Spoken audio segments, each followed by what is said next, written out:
And thank you for your question. It's clear that we do not meet the conditions to improve the health of populations in the Tigray region.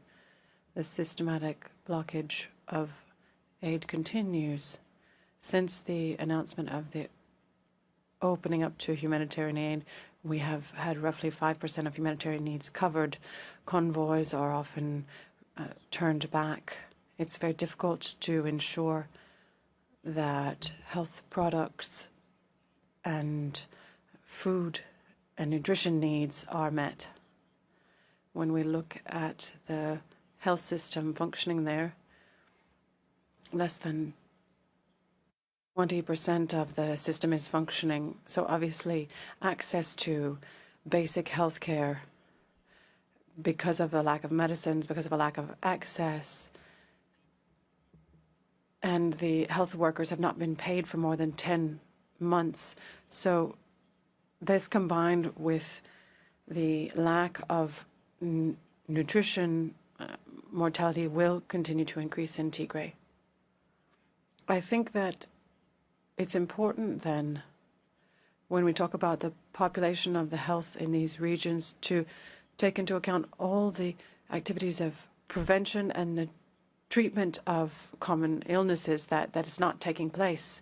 Even routine services like vaccination for children, health care for pregnant women, chronic illnesses, people suffering from HIV and tuberculosis and other diseases that require long-term treatment are not, this is simply not being done. And we can only sound the alarm to say that there is a risk of this situation worsening in Eritrea, and other regions have been pointed out. I think the situation is dire. Drought, furthermore, is progressing throughout the Horn of Africa, and this will only worsen the existing situation. This is a terrifying situation, and we must do something, otherwise it will soon be too late. Thank you, Dr. Sosé Fall. Dr. Tedros? Yeah, just to add a little bit, I think Sosé had covered it. Maybe very, very briefly, this is about close to 7 million population, called between 6 to 7 million population, under siege for more than 18 months now. So there is no telecom, no banking services, no electricity, no medicine. Now a bit a trickle of food and fuel.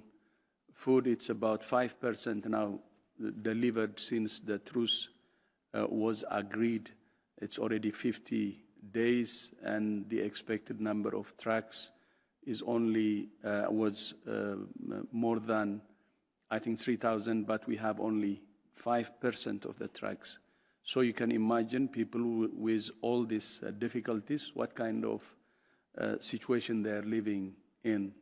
It's really, really dreadful. And one thing I want the world to imagine is, this is a population almost close to, almost same as the population of Denmark or Singapore, which is fully sealed off from the rest of the world and starving to death or dying due to treatable diseases. And this complete siege is both by Eritrea, since it invaded in November 2020, when Eritrea invaded Tigray, and also by the Ethiopian forces. So we urge again for this blockade to stop, and also for the basic services to start. Fadila, back to you. Thank you.